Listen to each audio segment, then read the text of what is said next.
I'm doing great. I'm doing really well. Thanks for having me on the show. Anytime, man, anytime. It's not often that we get Academy Award winners doing interviews in Montana, so I will take it anytime I can get it. Well, it's a beautiful place. I know I have a number of friends who have places up there, so I've heard great things about it. It is. It's a really nice place up here. You should come up and visit sometime. You can hang out with me. But we've been getting a lot of really, really good interviews lately because of the primaries right now. And you should be excited because you're an Obama supporter, right? Yeah, I mean, I am. I mean, I've been supporting him since before Iowa, and I've felt that he really represents the change for the country. And I like his policies. I like what he stood for, and I like the authenticity that he has, his honesty about what he's planning on changing for the country in healthcare and education and the war. And it's just an opportune time for everyone to have their voices heard, because we need to change what's going on in this country and the world right now. Is that why you think Obama came out on top? Because there's so many people ready for change, and he's the guy that's all about change?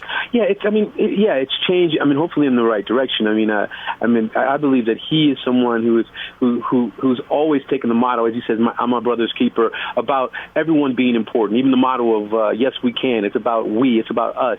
It's about everyone is entitled to a decent life. When he talks about, there's the famous speech he says where he says, "If there's a little kid in the south side of Chicago who can't read, that matters to him. If there's a old couple and they can't get health care or finances, that matters to me." We need to address all the issues in this country. We need to recognize and keep our country safe during wartime, but also recognize where the actual threats are coming from and protect the country, but also protect the citizens of the country who are going to protect us.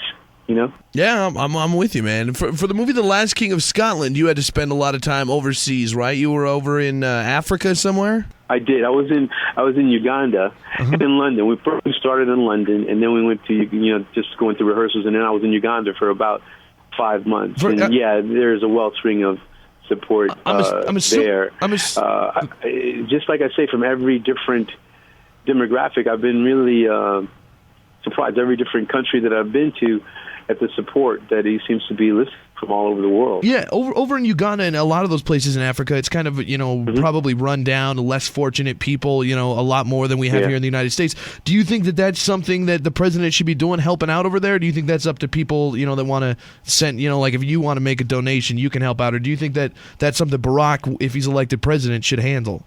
Well, I think we all have to enter into the world and recognize that we all affect each other. You know what I mean? Mm-hmm. And in some ways, I think that he will have to, as America always has worked with others, as people from other countries helped us, or sent monies to try to help us during Katrina. You know what I mean? Yep. I think those things are going to go on, and hopefully we won't forget that we're all on this planet together. I think one of his major things is going to be dealing with the economy in this country and setting up jobs, setting up social welfare programs, setting up tax reforms and stuff like that here. And as a result of doing those things, also you touch other places. When you start to deal with the economy, you start to deal with all the different places in the world and on the planet. And I think that those will start to domino in. And as we become healthier and healthier, we'll want to help more and more. Yeah. That's a good point, man. We're talking to Forrest Whitaker on the Big J Show. Forrest, I did some research on you, obviously, before I did the interview, and I found out a lot of stuff I had no idea about you. One of the things I found out was that you directed Hope Floats and Waiting to Exhale, like two of the ultimate chick flicks. Yeah, I did. I directed both of those films. I thought that those are like...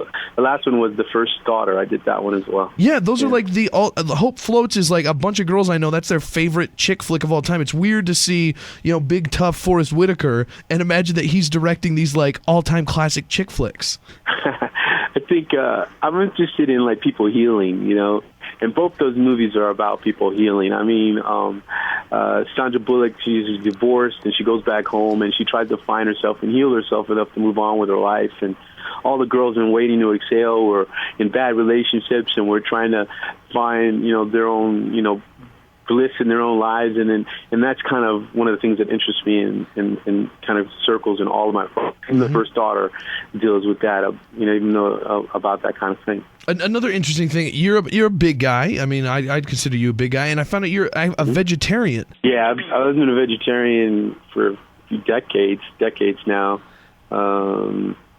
I'm not a vegan, but I'm a vegetarian, and it's just the lifestyle that I've chosen. It works very well for me. For The Last King of Scotland, I read that you bulked up. Like, you had to put on like 50 pounds of extra weight for that character. How'd you do that if you're a vegetarian? Is that tough? That's easy. It's just being a vegetarian is just not eating meat and not eating. You can eat all the pizza and cheese you want. You can eat all the ice cream you want, and all the cake you want, all the starches you want. I forget about that.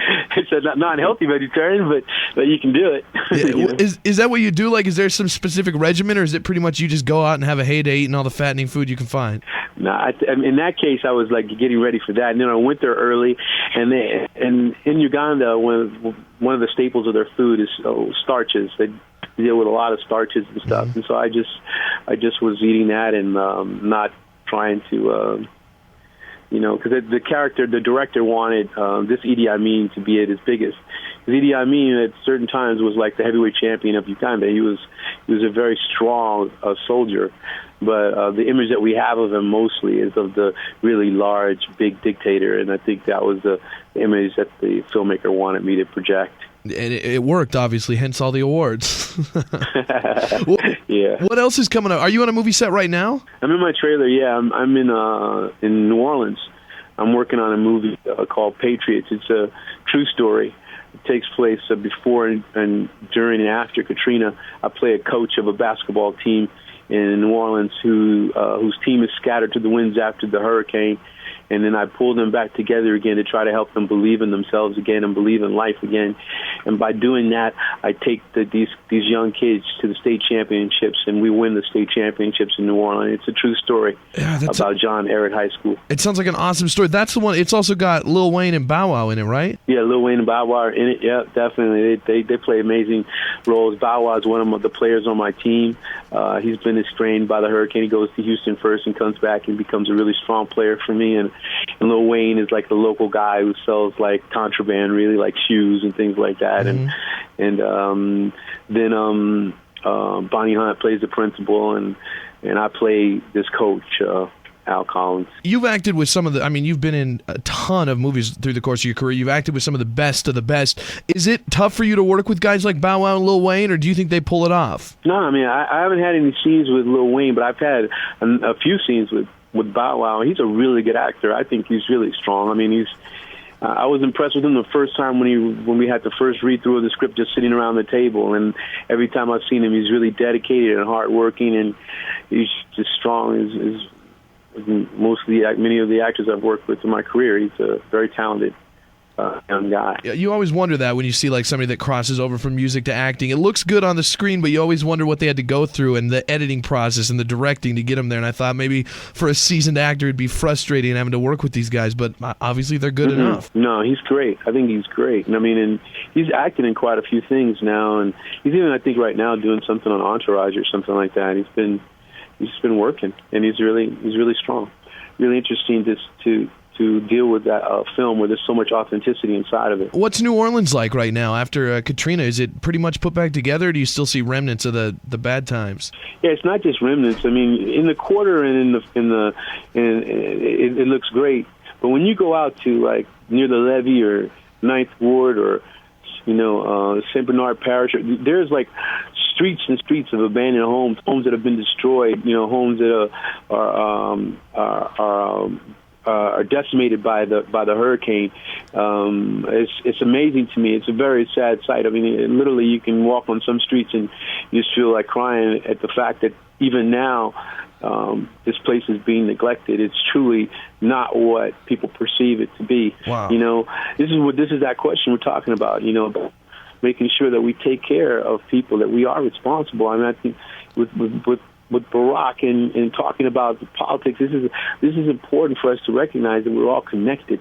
Mm-hmm. And that we can't abandon places like this, just as we can't abandon places all over the world. You know what I mean? We have to recognize that we are intricately connected because we're part of humanity. We're human beings, and we, and it just as, if we fall, hopefully somebody will reach out their hand to us. And right here, when I walk through the streets in New Orleans, it's very clear. Thank you so much for being on the show. You're a very humble guy for the position that you're in and all the accolades you get. Very humble, very generous with your time. I appreciate you being on the Big J Show. Good deal. Thanks a lot. Thanks for having me on. The Big J Show. Weekday mornings from 6 till 10 on Billings' #1 hit music station, Hot 101.9.